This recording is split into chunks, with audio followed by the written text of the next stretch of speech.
What is going on, guys? Welcome to the Platinum Podcast, where we talk about all things games, all things PlayStation, and all things trophies. I am your host, PlatinumBro, and I am joined today, as always, by my co-host, Joel, also known as GuyFarruski on YouTube. How's it going, Joel? Very good. How are you? Very good. I'm very good as well, matey. Okay, so we've got a rather jam-packed episode. As you can see, it's only us two today. It's just the OG gamers of the Platinum Podcast today. So what we're going to start with, as we always start with, is we're going to talk about what games we've been playing. Before we begin in that, though, I just want to say we are having some slight technical difficulty today. So if you see some of us sort of like freeze, that unfortunately is to do with Discord really just grabbing us by the balls today and making it difficult to record this. But we're going to try our best. So, Joel, what games have you been playing this week? Death Stranding today. Well, today and like throughout the whole the week. I think the Hideo Kojima at his finest. Yeah. To be fair, I am appreciating the game more now that I'm not doing anything YouTube related to it. I'm just kind of chilling with the game and like going at my own pace. I finished the story, which it's very slow paced, but when you get to the end, it's like a river of emotions. It's crazy. Like, so many revelations. Gets you right in the feels. I had to get a few tissues to dry my tears. But it's definitely worth playing. Like, any people that are still a bit skeptic, because I know it didn't get like the best of reviews, give it a chance. And be prepared for like a long haul game, because it really only all unravels like literally in the end chapters. You have to play the whole game, and then you get like that nice reward at the end. But it's still worth it. It's still a good game. So how close do you think you are to the platinum then? Percentage-wise, I'm on like 75%, but there's a lot of not hard trophies, but like time-consuming ones. Okay. So you've got like facilities where you deliver things to, and they have star ratings, and one of the trophies is you have to have all of those at 5 stars. So you have to do continuous deliveries until they level up to like the maximum. So that's probably going to take a while. But it's still, I think, an enjoyable one. If you are going to platinum the game, I think now is probably a better time than when the game released. Without spoiling too much, the way the online works is, although you don't play online together, like physically together, you still play online together, because if you build like any structures like zip lines, bridges, if you're on the same network, whatever you build will show up on the people's... Yes, I've heard that. Yeah. So when the game first came out, obviously there weren't many structures or anything like that. Now that a lot of people have finished the game, there's a lot more structures from more people. So it's a lot easier, I think, to travel around and do things. So the structures remain forever? So when people, if you're on the same server, someone puts something like a ladder somewhere and it's just there forever? I don't think it's forever, but it's there for like a very long time. Like the way like the rain in the game deteriorates things.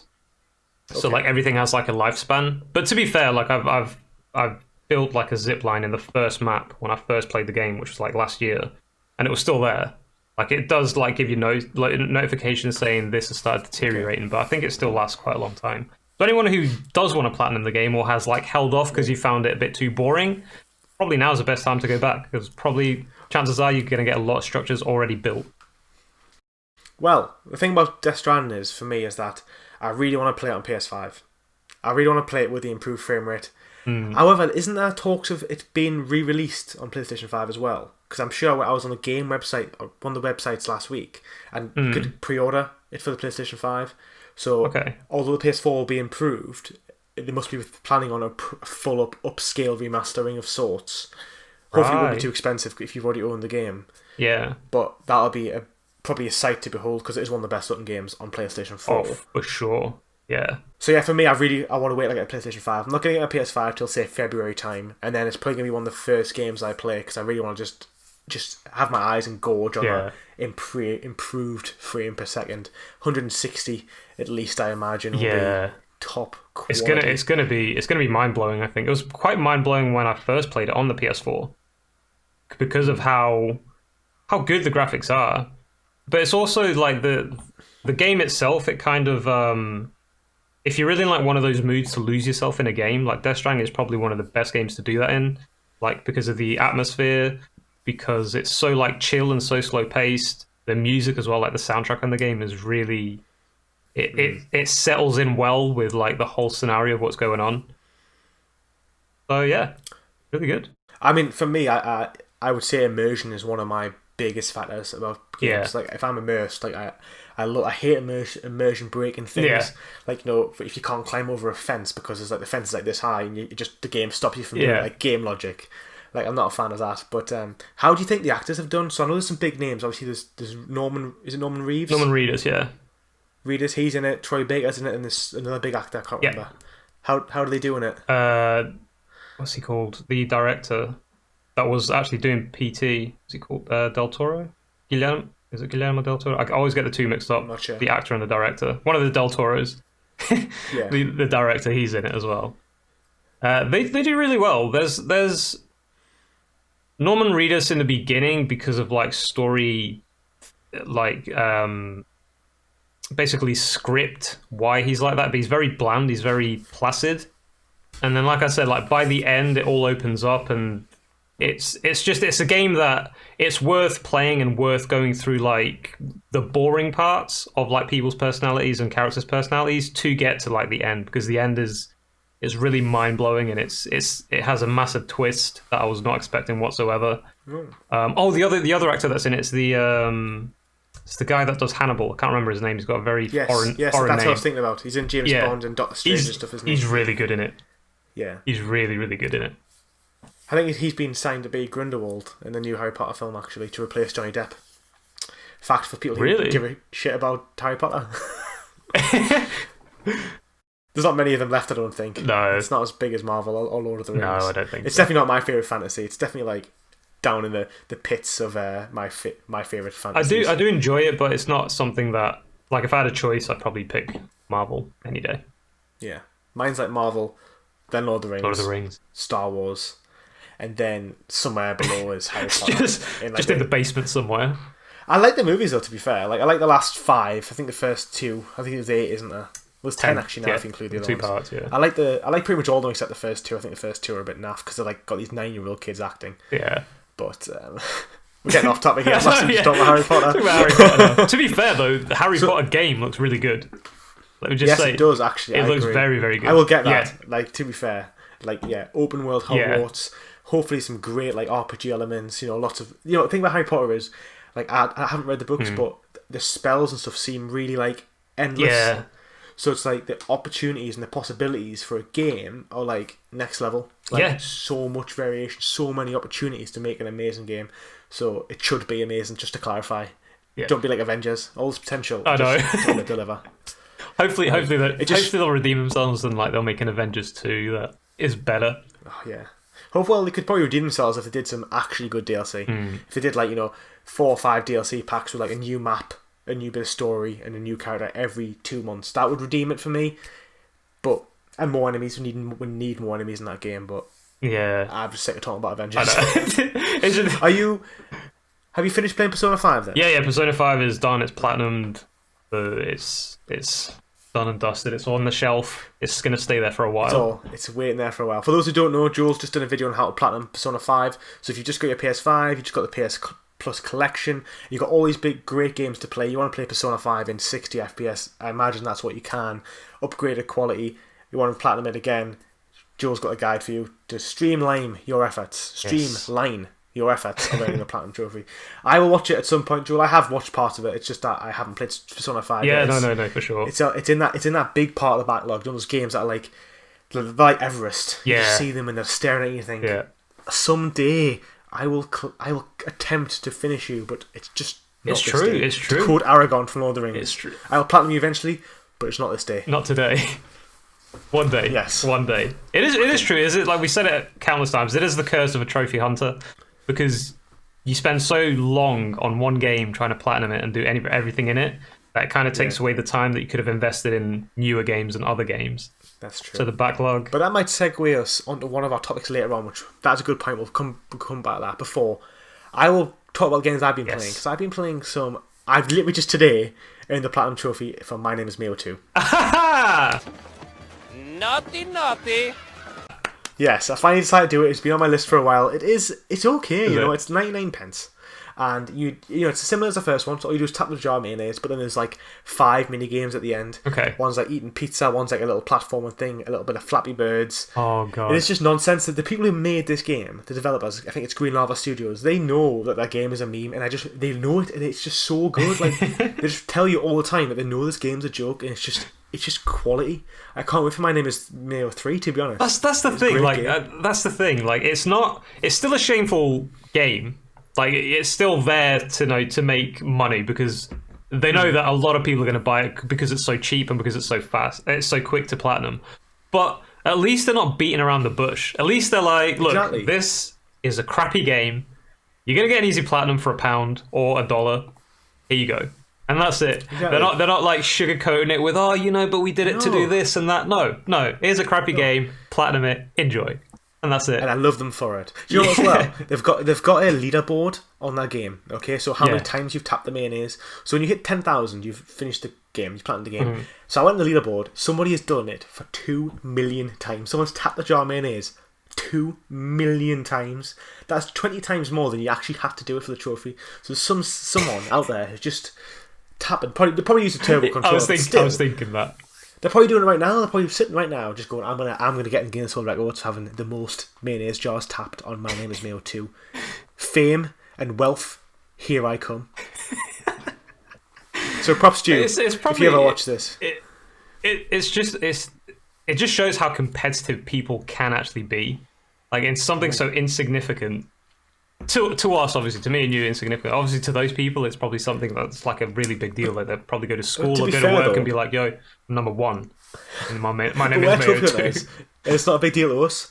So it's like when you talk about niches, we talk about fairly frequently that trophy hunting is a niche. It's a niche within a niche. You have gaming, then you've got your side little hustle of trophy hunters, and then you've got the mini niche of 4 people who care about My Name Is Mayo 2 and being top of that leaderboard. So yeah, for those like 4 or 5 people, props to you. But honestly, if we don't care about it, then the people who do care would be like minute. It's probably like literally 2 of them. I think. To be fair, there was a few people who were close. There was a few people on that leaderboard who were up to like 1.5 million. Do you think they compete? Like they wake up in the morning, they think, just before I go ahead and play this other game, let me just check the leaderboards first and see if I have to like top up my clicks. I generally think they do. I generally think some people are just sitting there. Because to be fair, 2 million, I finished the game in an hour. So, well, about 4 hours, but I took a break. But so if to get 2 million clicks, you probably could do it in like 3 days of just 8 hours a day clicking. Or even a turbo controller, just tie it on and you're good to go. So there's no skill involved, is there? That's the thing. Leaderboards are meant to be there for skill. If you're the best at Call of Duty, that's something to be proud of. Not you've pressed a jar of mayonnaise the most times. Like there's no skill involved. And if you use a turbo controller, you're not even. You're the person who's wasted your most time. Well done. That's literally what it is. It's but well done shameful. still. But it's also well funny. Done. It's also hilarious though. It is. So like whoever's done it, I hope they've just done it as a joke and think I'm going to be the best in the world at something, and it's going to be My Name Is Mayo 2 tapping that mayonnaise jar. And if you ever watch this, please comment down below and let us know. Yes, please do. We want to meet you. We want to meet your sort of like elite mindset, total elite. Want to win at everything, including My Name Is Mayo 2. Teach us the dedication. Okay, so the next game I've played, because I played quite a few this week to be fair, is Jedi Knight 2, Jedi Outcast. Have you heard of this game before? I saw you were playing that. I've never heard of it. It's quite old though, because I saw like the screenshot and the graphics are very like 18 PS2. years old. So it came out on PC for 2002, and it's a sequel to Jedi Knight, Jedi Academy. And it basically it's like really old. But it holds up really well. So you play as this Jedi. You can use like guns. There's like 8 different types of guns. Like the Wookiee caster. You've got the Imperial blaster. You've got like shotguns, snipers. Then you've got like your lightsabers. You can force throw, force heal, force choke, force pull, push. It's just really, really diverse. That sounds like the perfect game. It is. The combat is all over the place. Okay. Like when you fight other lightsaber and dual or wielding people, it's like just so sporadic and just like crazy. It's like going on. You're like, what's going on? But it's really fun. Okay. It's hard. You'll be like battling someone and you just move to the side and they'll just like slice your head off. Well, not your head off, but they'll slice you in the face and you'll just drop dead and you're like, oh. So it's really fun. Like I would recommend people who love it. It's like it's the 3rd best Star Wars game, I would say. Really? Fallen Order being the best, then Star Wars Force Unleashed 1, followed by that. Yeah, it's really there's something about it. It's just really fun. I haven't played Knights of the Old Republic. I was thinking of that. Yeah, I've not played it either. But there's a lot of the ones I played. there's a huge fan base for that specific game. Like every time I hear something about Star Wars games, like there's at least one person or a group of people that are like Knights of the Old Republic, best one ever.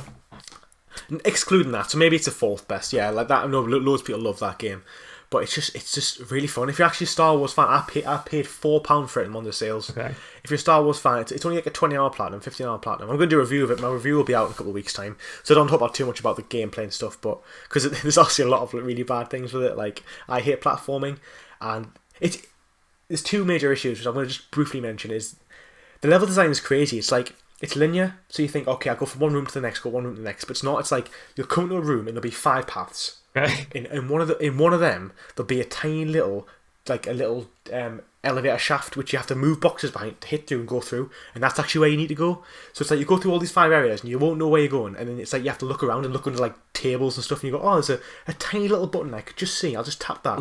It's so confusing. Let me just say that is probably the one thing that actually proves that this game is old. Because I remember back in the day, these developers did not hold your hand through games. They were like, here's a game, just play it, figure it out on your own. There's no like little cursors indicators. There's no like little maps that you can choose. Oh, this is where I need to go. No, it's explore.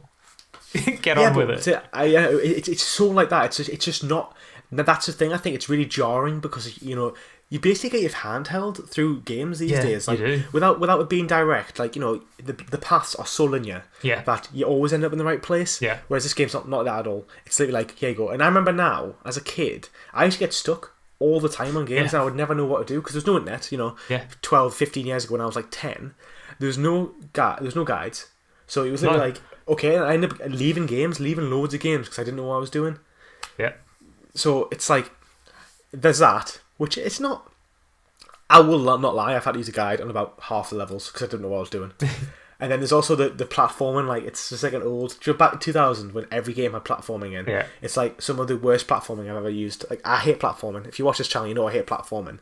And it's like it'd make you jump from like elevator shafts or like into lava and like over like these tiny little squares above lava. You fall, you die, and there's no autosaves. So if you don't save the game, if you're going back like 10 minutes, and it's just like it's so unforgiving. Can you save? Can you save anywhere at least? Yes, but you only get like 30 save files before your memory sticks full. And you have to go on your data and delete it from the PlayStation 4.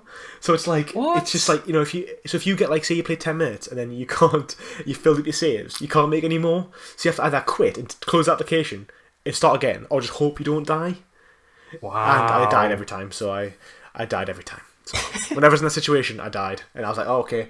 One time I didn't save it for an entire level. Each level's like an hour, and I was like, right, okay, back to start. I would not have the patience or the dedication.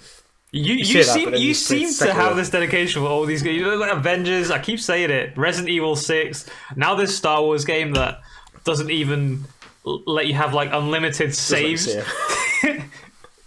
I've actually shouted sometimes at night, like out of frustration. I bet. And it makes you think I can't play Bloodborne though. I'm sitting there thinking like this, hands on my head, like I literally can't beat this 2002 game. How am I meant to play Bloodborne? And it makes you think, because I'm getting Bloodborne. I'm going to play Bloodborne next year, and I'm just thinking like, I need to play that game. I need to get that badge of honor. Yes, I'm getting it next year. Yeah, I'm thinking like, but I can't even beat the Star Wars game that was made in 2002. I've had to use a guide to beat this game. To be fair, Bloodborne has got like a very specific like guide for where you need to go.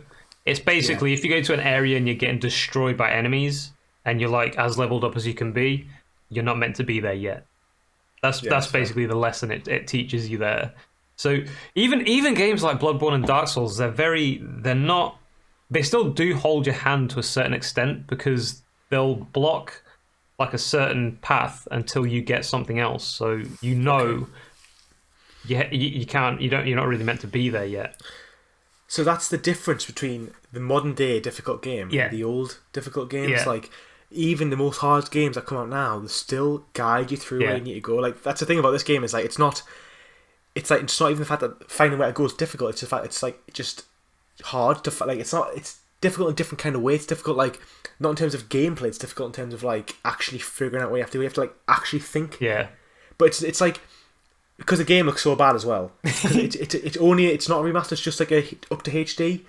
Yeah. It's like, you expect to find, like, all these buttons and stuff, but all the walls look the same, and there'll be, like, a little panel, like, this big on the screen, and you're meant to press that, and that's where you go.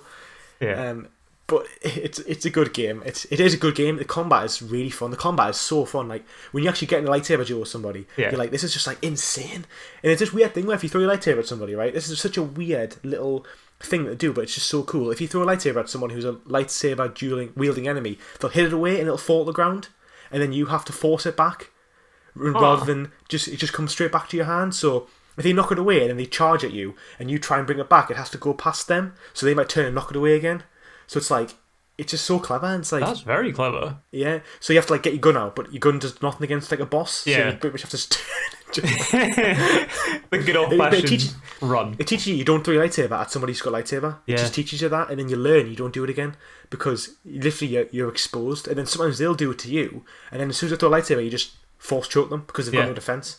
So it's like, the game, the simple enemies, they will attack you, and there's like the sort of like apprentice level Jedi, like Siths or Jedis or whatever, and then there's like the harder up ones. So the beginning ones will do very stupid things against you, whereas the more experienced enemies will literally, they're like fighting more advanced Jedis. This is what I'm saying. It's made in 2002, and it is so complex. From the only problem is from what you're explaining, I think when you finish this game, I think you're ready for Bloodborne. I mean, what you just said there of, like, you know, the lesser enemies, and you have to, like, figure out what enemies do. That's basically Bloodborne and Dark Souls. You have to kind of, like, this is where the meme of, like, get good comes from, because most of the time you have to die against, like, specific enemies over and over and over again to, like, get it in your head. Mm-hmm. This is how it works. Maybe I am then. You heard it here first from Joel. Apparently, Star Wars Jedi Outcast is as hard as Bloodborne. To be fair, there's actually, to get this platinum trophy, normally you have to finish it on the hardest difficulty. Okay. And just to clarify, on easy it's hard. On easy it is hard, but there's a glitch. So there's not a glitch. You can activate cheats in game. Okay. But you can't lock trophies if you activate the cheats. So basically, you've got to play the whole game without cheats, but then you can actually, like, do level select with the cheats and go back to the very end of the last level and then complete it that way. So it's like, there's a workaround for the hard. Basically, you turn on invincibility, go to the very last boss, kill him, then as he dies, you pause it, save it, quit, load back in without cheats and finish it. So there's a workaround. Otherwise, this game would probably be like a 9 out of 10. Yeah. It probably would be harder than Bloodborne, because it's like, literally, you turn the corner, it's like in the first 2 levels you don't have you don't have lightsaber. Okay. You turn the corner, it'd be like 12 stormtroopers, they'll just blast you 12 times. You know, like, it would kill you on easy. So it's like, imagine doing that, like, on the hardest difficulty, where the accuracy is probably like headshot every time. That sounds I've never known frustrating. so many. I've never seen accurate stormtroopers in any form of Star Wars media other than this game. They flipped it, you see. Yeah, they flipped it. It's the complete opposite. Like, it's crazy. But anyway, it's a good game, guys. If you're wondering, that's what I've been playing. I recommend it. It's £4, £5. It is so much fun. Don't mistake it with Jedi Academy, because that has online trophies. It's called Star Wars Jedi Knight 2 Jedi Outcast. It is a sequel, but you don't need to know about the first one. I just hit my mic there, but I think it's probably okay. It's alright. So I'd recommend it. It is really good fun. I can't wait for the review. We're on 25 minutes already, so reviews come out in a couple of weeks, because I can't wait. I'm still like halfway through, and I've wrote my notes. I just need to, like, sort of form words, which is, as you may know, if you watch this podcast, I struggle to speak normally, let alone actually have a constructed opinion of something. Okay, let's move on though, Joe. We've spoke about this quite a long time. So the next thing I want to talk about is the Platinum Awards. So we're going to do next podcast, so in 2 weeks' time, like sometime in December or something, we're going to be doing a Platinum Awards. So the next podcast will be our award system. So we're going to be awarding Best Game of the Year of 2020, Worst Game of the Year, Best Platinum Trophy of the Year, Hardest Platinum Trophy of the Year. We're going to do easiest, but we're going to leave that one because I know what the easiest game is. There's no really debate there. Yeah. And then we're going to do Game of the Generation. So that is just because the PS5's coming out. You want to have your say. We had our say last podcast. Some people didn't agree with us. Some people felt a bit miffed that God of War was left out, that Death Stranding was left out. So now's your chance to have all these says. And what we'll do is, this is just going to be, your say, and we're going to say what our audience of gamers actually think the best game of the year is, because I don't think Last of Us Part 2 is best game of the year, and that's pretty much going to win game of the year in all organised media. So this is your chance. There's a link down below. The form will be live as of now. It'll also be on my community page. And now's your chance to have your say, and we will talk about what we think our games were, and we'll talk about what the audience, the viewers have said. So, exciting times. Next, and unfortunately, Cyberpunk will not be involved, only because the podcast goes live, I think, the day before the release of Cyberpunk.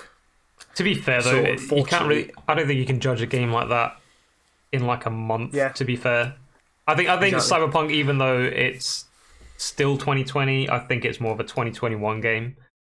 No, I agree. So when we do the awards in 2021, we will make sure to include Cyberpunk in it, and we'll decide. And here's a fun fact for you. I thought I'd be really cheeky, and I thought I'd apply for a code for Cyberpunk 2077. I thought I'm just gonna try my luck. Went on one of the websites. I can't remember what it was called. Is it Wovit? No, it's not Wovit. It's Keymailer or something. I thought, I'll just put a cheeky request in, and within like 10 minutes, it's just like, no. Really? I was like, come on, I've got 1,000 subs. Why did you give me a code? So I won't be reviewing Cyberpunk 2077 on my channel. Probably not until 6 months' time, because I'm not going to buy it at launch. Not because I think it's going to be an unreal game, but I've got such a big backlog of games, and that'll segue. We'll talk about that in a minute, but yeah, guys. I've just waffled for like 4 minutes straight about this award system. Get your votes in. I'm interested to talk about what people think as well. Just to compare how different like the majority of people is to ours, because I think we're quite unique gamers. We have like a little little groups of games that we enjoy, and I think it's gonna be quite hard for me to judge a lot of games because I've not played a lot of the games that are on the lists. Exactly. But I've seen a lot of gameplay from these games, so I can give my 2 pence. I think. Exactly. I think as well, it's important to notice that when we gave our games of the generation last year, for example, like we'd all played. Like I haven't played Death Stranding, and I haven't played like Nier Automata.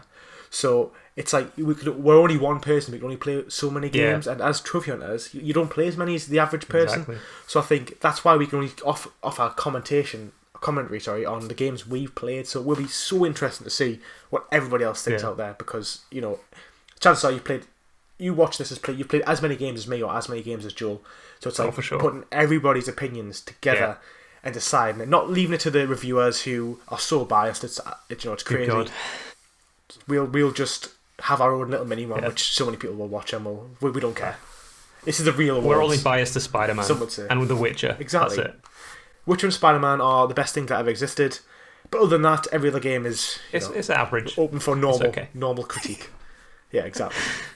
Okay, guys, we've got 2 trophy topics this week, and we've got some news, but we might leave the news because we'll see how we go, because the news is never as fun as the trophy topics. It's not. So, our first trophy topic today, to be fair as well, no, not to be fair, thank you for the people who submitted your topics. I've actually picked 2 topics from the suggestion that I gave on my community page. So I thank you for submitting them, and I've merged a few together here and there, made them in like a little energy ball of topics and discussion, and I'm going to present it to Joel now. Okay. So our first topic, we have spoken about this before on many different forms, but never properly, which is, should games have difficulty-based trophies? So what are your thoughts on that, Joel? It all depends on how they're going to approach the difficulty, because I've said this before, like for example Kingdom Hearts, they make it very unfair on higher difficulties, and Kingdom Hearts, again, they do have difficulty trophies, which is to finish the game on proud or finish the game on critical, and like especially in the beginning of the game it's very unfair because you've got no skills, you've got no power, you've got like next to no health, so 2 hits you're dead. And that goes on for like quite a few hours. So you need quite a bit of dedication to sort of progress. So I think if they're going to make difficulty trophies, they should maybe make the difficulty in the game around the difficulty. So to make it fair. Not easy, because obviously difficulty is there for a reason, but to make it fair at least. So, not... get hit twice by some minions, and then that's it, you're dead. Yeah. I think there's nothing worse than a game difficulty which is literally, they don't improve, they don't change the mechanics, they just add more enemies or make them do more damage. Like, it's not... Difficulty it's not scalable like that sometimes. It needs to be scaled correctly to fit the actual game. In terms of trophies, like, for example... some games don't have difficulties. You know, like Yeah. Bloodborne doesn't have a difficulty, Yeah. but The Last of Us does. So The Last of Us had difficulty, and grounded mode was the hardest difficulty, and it was doable. Mm-hmm. It was doable. I managed it. I'm not the best gamer. And then The Last of Us 2 didn't have difficulty-based trophies. It had one, to be fair, for finished on grounded. It was an extra DLC trophy. Yeah. But they added so much accessibility that you could play the game. Basically, every time you went prone, you went invisible, and you could stop enemies from flanking you. Oh, okay. So enemies wouldn't flank, and then bear in mind, think how hard Uncharted 4 was on crushing when enemies flanked you. It was disgusting. Yeah. You know, they went at the high ground all the time. They're just shooting down here, coming around. It was really tough, and they've made it a lot easier. It's basically made it so if someone sees you, just drop down. And it's like Last of Us Part 2, I think would be harder than The Last of Us Part 1 because there's more encounters, they're bigger, and there's more like levels. So you know, there's sometimes like two or three floors above you. Yeah. It's, you know, the level system makes a big difference, and the AI is more intelligent sometimes. So it flanks. So it would have been harder. So it's sort of like, well, I kind of think that trophy still would have been more impressive to do. Whereas you take games like Fallen Order, for example, and that has trophy difficulty. Now that has difficulty, you know, it has like, you know, Jedi Apprentice, blah blah blah, but there's no trophies for it. No, and that, to be fair, when I finished the game, I was like, I loved it. It's still one of my favourite games I've played in the past 18 months. And I felt like I wanted to play it again, but because I'm like so obsessed with trophies, I wanted to move on to the next game. But if it was like a trophy for finishing at the hardest difficulty, I would have definitely taken up that opportunity and played the game more. Yeah, and So Jedi and Fallen Order is a game that is exactly what I'm saying. They do it perfectly when they're scaling up the difficulty, because as far as I'm aware, the enemies, they do have more health and they do hit harder, but the main thing is when you parry, your parry window is tiny, so you have to be very precise in order to parry. And for anybody who played Fallen Order, the parry is very useful. I mean, it's basically how you're meant to play the game in the combat. And obviously having like such a tiny parry window, it makes it incredibly hard, but it also makes it fun hard. It's a bit like Sekiro does the same. So Sekiro, you don't technically have difficulty in Sekiro, it's like 1, but you can make the game harder by using like a charm or not using a charm. And basically what that does is, if you don't parry perfectly, it chips away your health when you block. So it sort of makes you play the game as it should be played. And it's kind of the same between one and the other. So if they are going to put difficulty trophies in, I think they should do like these two games have done. Like an example like that. I'm not saying do exactly what they do, but something like that. Something to make it still fair and more on your skill. So the higher your skill level, the more enjoyable it will be, rather than, you know, you could be extremely skillful at Kingdom Hearts, but if you get 2 enemies attacking you at the same time, you're dead. So it makes it unfair, I think. So I think yes, you should have difficulty trophies as long as that game is going to be, you know, changed a bit when you reach the higher difficulties to make it still enjoyable and not just frustration all the time. That makes sense. And to be fair, there's a great example in The Last of Us Remastered. So there's actually, it's not the best example, but there's certain points. For example, in Last of Us 2, there's a dodge mechanic, so you can dodge incoming melee attacks. In The Last of Us 1, you can't. So if you get forced into an encounter, basically an attack is unavoidable. So if an attack's going to kill you in 2 hits and you get stuck in combat, you're pretty much screwed. Like it's the fact that the difficulty is just too much, and that you're going to die. And it's like unavoidable damage. So it's like, that's an example of, although it's not the best example because Last of Us you can avoid combat, but if you couldn't avoid that combat and you would just die all of the time continuously. Thankfully you can avoid the combat on the Last of Us Remastered, but if you couldn't, it would just be too hard. It would be like, you know, impossible to do. At least. So that's a great example. So I think. So, but anyway, I haven't answered the question. Do we think a game should have difficulty trophies or not? I'm gonna say, I think it's hard. I think certain games should. Certain games shouldn't. So like Uncharted 4, the Uncharted games, I think although they're really tough, I enjoy the higher difficulties. Same. I enjoy the challenge of playing them. I don't want to play them first time on that difficulty. I always play the Uncharted games on medium first, then I go back and crushing. But I enjoy that challenge. And the same with Last of Us Part 2, like, I was upset when I first played the game. There's no difficulties, base trophies. Like I wanted to finish it. I did. I did it ungrounded, and I think it improves the game for me. It improves the trophy list. I'm the complete opposite to you. I usually, if there is difficulty-based trophies, I usually play the higher difficulties first to get it out of the way, and then I go to the easier one to like do the cleanup and everything.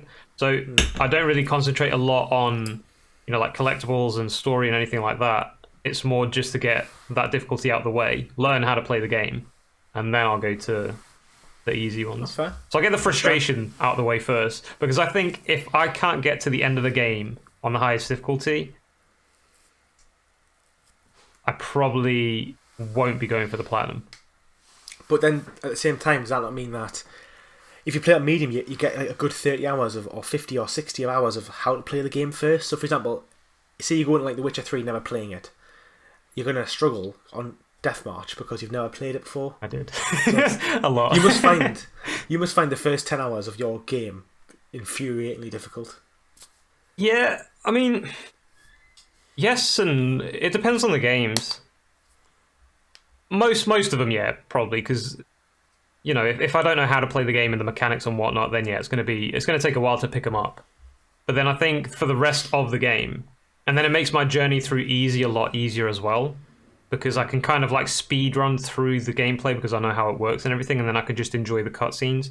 Like even when I am trophy hunting, if I can do like all of the miscellaneous trophies before the story trophies, I will. So then I can just continuously enjoy the story on its own, rather than do a few story missions and then lose a lot of time doing like the side quests and miscellaneous stuff. And then when I go back to the story, I'm kind of a bit lost of where the story is. Mm-hmm. So I think that's maybe why I do like the hardest thing first, because I treat a difficulty trophy as a miscellaneous trophy, not something story related. So I kind of get all those done out of the way first that I can, and then after that, then I'll enjoy the story. Okay, fair play. Nothing wrong with that. Alrighty, guys. So we're going to talk about our second topic of the day. It's not really trophy hunting. It's more just gaming in general. This was another one submitted to us by a subscriber on the community page, which is money. We're going to talk about money, dollar bills. It's how much should you spend on games per month. This is a very varying open question. So I kind of don't want to tell people how they should spend their money. But we might as well just talk about our experiences with money, Joel, and how, like what we do in terms of gaming. So I set myself, like, to be honest, I was a bit unchained a couple of years ago when I first started like working full time. I'll spend like £100-150 a month on games. Yeah. I try and be quite frugal with my money. So like I always try and save 20% of my salary whenever I get paid first. So that's like the most important thing for me. And then after that, now I only say £60 a month on a video game. So like that's really one AAA game a month, or like one or like a couple on sales. Because I think as well, being a trophy hunter is really good for your wallet and your budget, because it takes you ages to finish games. That's true. So that's why I'm not buying Cyberpunk 2077 yet, because I've got like Yakuza 0, I've got Bloodborne. These are big 100-hour games, which are like 2 months to me. So it's like, if I was to play them 2 games and Death Stranding and then The Witcher 3, I probably wouldn't even play a game for like buy a game for like 8-9 months. Yeah. So it's like, I think that does help save money a lot. And I think, but again, it's it's each to your own. I'm not saying anyone's worse because they spend more money or anything. I think casual gamers spend a lot more. So for example, I know people who've got the Xbox Series X and the PlayStation 5, which is absolutely fine. You do you, but I personally would not do that yet. No. Because I don't have time to play one console. Like I game for 15 hours a week, maybe 20 if I've got lots of stuff, if I've got loads of free time, which I don't always have. And I think personally, if I had an Xbox and a PS5 now, I couldn't play them all. I would end up, because I'd have Demon Souls, Astrobot, Spider-Man, then I probably would have Gears Tactics, Gears 5, and then I couldn't play all those games at all. I would end up like thinking, well, after 5 weeks to 6 weeks, I'll finish the games on PlayStation 4, 5. Now I'll buy the Xbox. Yeah.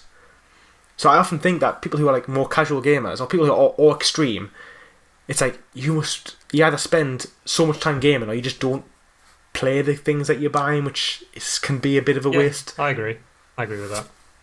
How do you tackle your sort of monthly stuff? It depends on what's out. Like, let's say, like, to be fair, this year I don't think I've bought any games at all.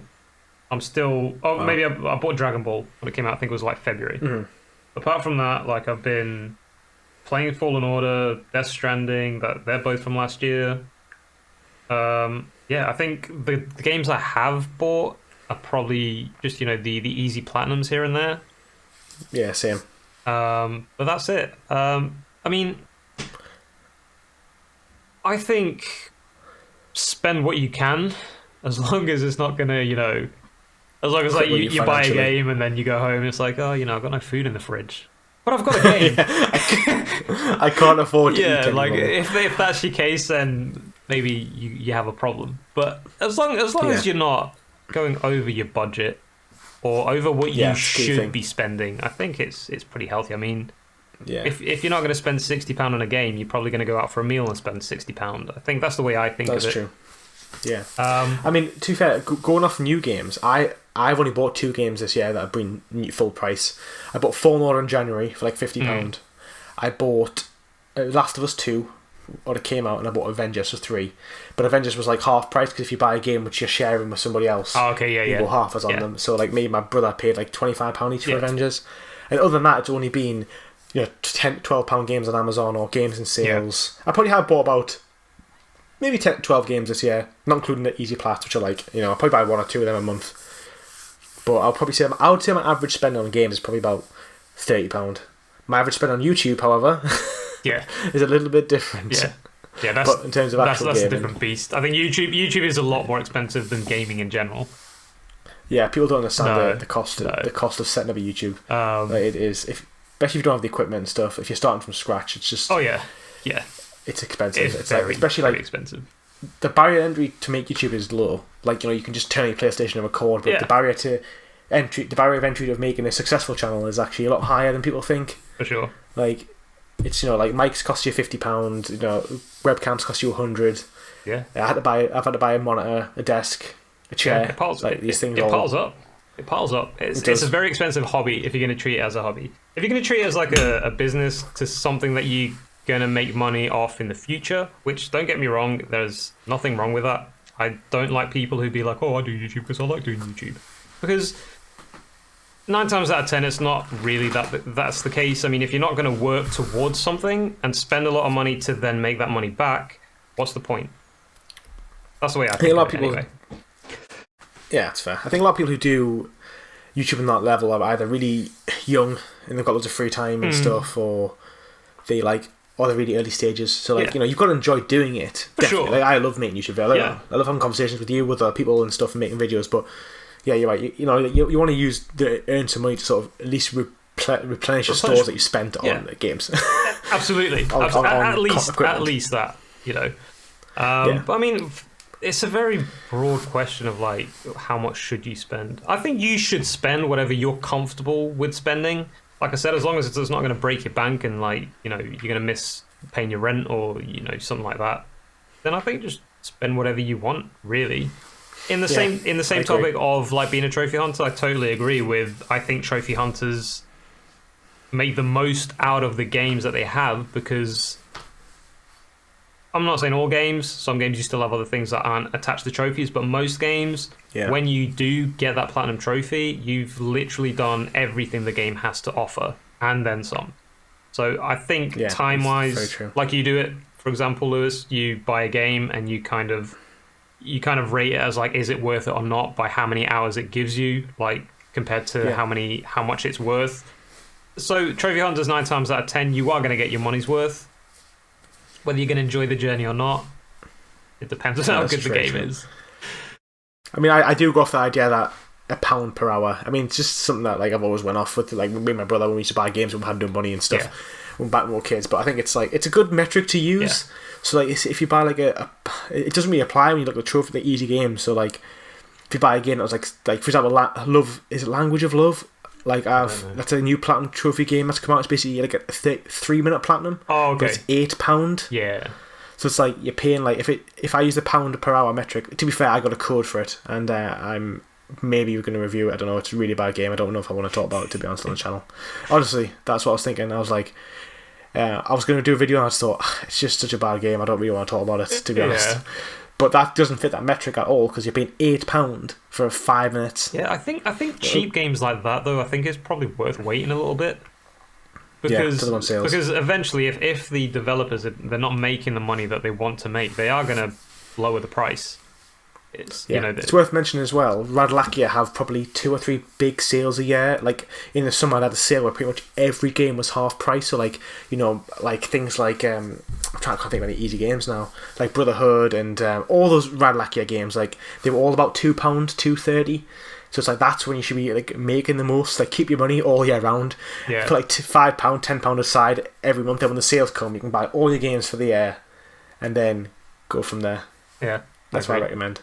But I think going back to the actual how much money should you spend, like I think you definitely should do it so you're not skint every month. Like you shouldn't spend your I don't spend my last £30 on a game. No, definitely not. I wouldn't be like, oh, I got paid in 2 weeks. I got £50. I'll buy 4 more or something. I'll just eat.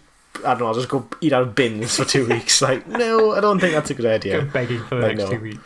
No, exactly. With a PSP. PSV. Exactly. I also think people should save money as well. To be fair, I think absolutely. It's just general money topics. I know a lot of people who watch this obviously already know this, but some people don't. If you're a bit younger, you're under 21 or something, I would say make sure you're saving because your future self will really thank you for it. Yeah.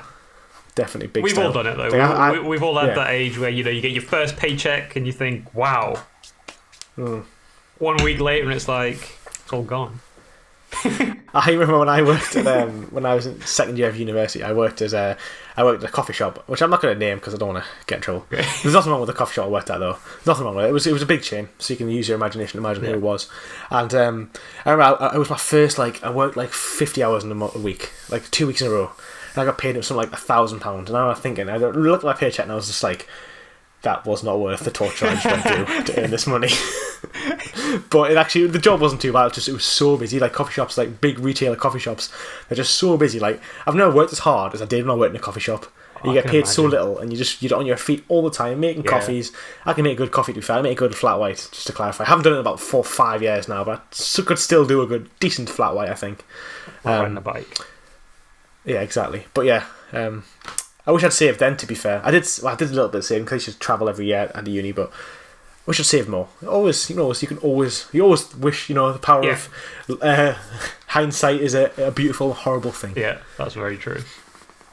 All right, well, on that, I hope we'll answer that question. We'll waffled quite a bit.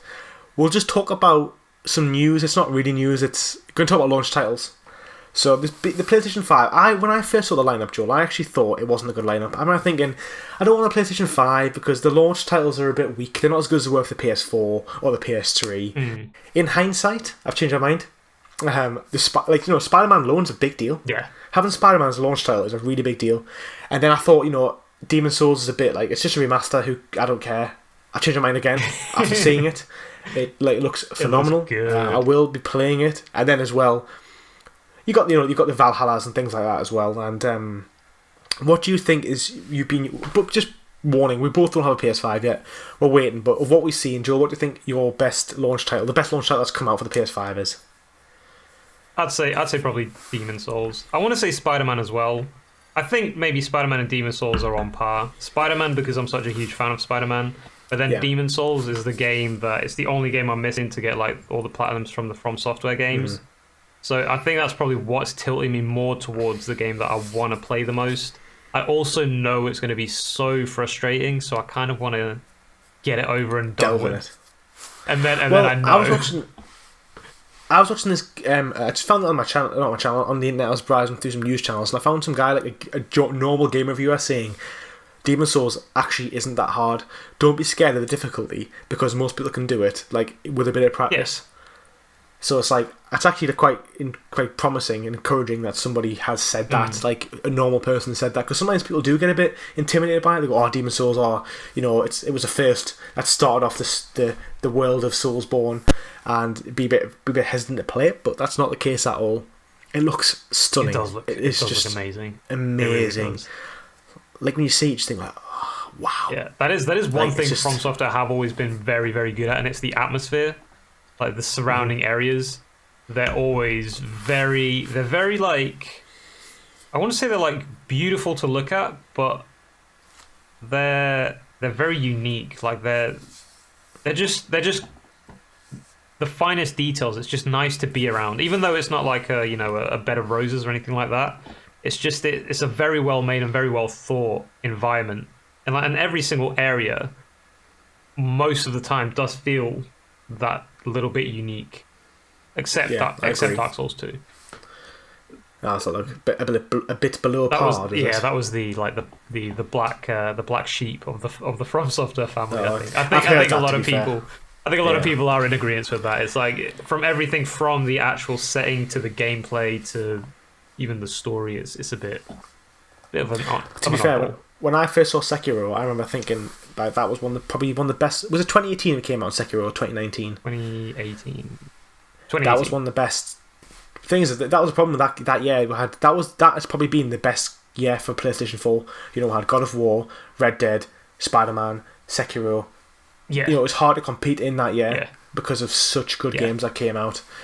So it kind of went a little bit under the radar for most mainstream, but I remember when I first saw it, I thought this game it looks phenomenal. And apparently it's getting a quite significant upgrade for PS5 already. Really? So if you play on the PS5, it's 60 FPS, 60 FPS very smoothly. So it's another one that's like worth playing again. See, that's one of the things that did annoy me sometimes is the frame rate. Like sometimes, not a lot. Like I have to give like credit where credit is due, and it happened. Maybe in the 4 playthroughs I did, it happened maybe twice. But that split second where you miss a frame and that throws you off your parry, it's all it takes for you to get destroyed. Yeah, but, especially when it's like such like microseconds to make the difference. Yeah, I bet. Well, Joel, I'm going to talk about my best game, and I haven't mentioned it in those lists, but actually, the game that I am... Bear in mind, obviously, you guys know I'm a huge Spider-Man fan. I can't wait to play it on Remastered. I can't wait to play Spider-Man Remastered and play Miles Morales. I will enjoy them. There's no doubt about it. But the game I'm most excited to play is actually Astrobot. Yeah. The new Astrobot game. Absolutely free for the PlayStation 5. It has been received so well, and it looks great. And you know what? It's a game that... Really, if you watch the footage, it really highlights the frames per second. That game runs at 60 FPS, and you can tell it's just that difference in quality. And it's got all like the throwbacks to PlayStation 2, PlayStation 1, PlayStation 4, all these cool throwbacks. It's got like Crash Bandicoots in it. It's got all this cool stuff, and I think it just looks incredible and quite an easy play as well. Yeah, but I think it also does a really good job in showcasing the console and the controller. I'm really, really, really, really, really looking forward to experiencing the controller, because from what I've heard, me too. It's just mind blowing. So it's one of the things I'm really, really looking forward to. I agree. If you've got a PS5 and you're watching this, which some of you guys do, some don't, what's your thoughts of the haptic controller? You think it's amazing? You're not? I mean, I think the general consensus is that it's pretty phenomenal. Like Xbox have missed out on this. You know, it was like something that Sony kept so close to their chest. I mean, both of them kept everything close to their chest until literally 3 weeks before. But this haptic controller, we had no idea until it dropped how good it was. Yeah. So I mean, I agree. I cannot wait. When I first heard it, I was a bit like, is it really going to be that good? But then I've seen like people in YouTube channels and stuff just trying it, and like just people's reactions the first time they feel the actual haptic like going on with whatever it is that's going on in the game. It's just that you can just see it's mind blowing, and it's something like completely fresh. I've seen that like when they've pulled the triggers when they're playing Call of Duty and stuff, and how like it sponges back and stuff. So for different weapons as well. Can you use it on your PlayStation 4 games or not? I'm not sure. I don't think you can. I think you can. You can. Can you not? I think you can. You can't use PlayStation because the PlayStation 4 controller is compatible to PS5. Yeah. But only PS4 games. Yeah. But I'm sure the PS5 controller is actually compatible to PS4. The games. The haptic controller won't work. Yeah. It'd probably just be a normal base controller. Okay. But because it's a little bit bigger, isn't it? It's a little bit bigger than the PS4 controller. I mean, the PS5 is massive. Yeah, it is. For those who didn't know, I've read that apparently the reason why it's so big is because they've added a massive fan into the console, and to help to stop with the sound, because my PlayStation 4 Pro is just horrible how noisy it is. Like my two biggest issues with the PS4, which Xbox is way better at, guys, sorry, I know it's a PlayStation podcast, but Xbox beats the PS4 firstly in how the UI, because the UI in the PS4, I don't know about you, Joel, but it's so slow. Like it takes like, sometimes it takes me like 30 seconds to open up party chat to invite somebody, because it's just everything's so slow, and then moving from game to game, trophies to trophies, The Xbox is smoother. The PS5 is now better. Like, I'm not going to take that away, but the PS4, I think it's really slow. And then the noise. Like, honestly, when I play Last of Us, Red Dead 2, Avengers, digital, bear in mind as well, the console sounds like it's literally going to explode. Like, it's about, like, if you think you're on a runway, you think that like, an airplane's going to just land, or the PlayStation's just going to, like, shoot out the window and fly off. It's so loud. I think PlayStation especially, that's been a very big problem with consoles lately. Even the original PlayStation 4, they had that problem. The PS3, by the end of its lifeline, had that problem as well. I remember mine, when you used to put like one of the later games. My God, it did literally feel like... My PS3 is loud. Yeah, it feels like it's just going to fly off, like you said. I've got the OG PS5, the big one. And it's not as loud as PlayStation 4, but again, the games that they run are a little bit less demanding, so yeah, I kind of get that. I wonder, but also as well, I wonder if in time the fan is going to create that problem again, though. Probably. I mean, to be honest, I'm just glad. Apparently, the PlayStation 5 is almost silent, which is just, it's amazing. Because even when I first got on PlayStation 4, playing like Uncharted 4, which is pretty much a launch title, it isn't quiet. You can still hear it. But PS5 is probably quiet, which I think is it's just amazing. It is a game changer for me. That is one of the things I'm most excited about. Yeah, playing silence. Just not having to use headphones all the time and be able to like listen to every single clang of the sword on Demon Souls. Like, it's something I cannot wait to play. I can't wait to see you play Demon Souls and Bloodborne. It'll be Bloodborne first. First. It's going to be around I think February or March of next year. I'm going to do a review of it and stuff and get stuck into that bad boy and that mother.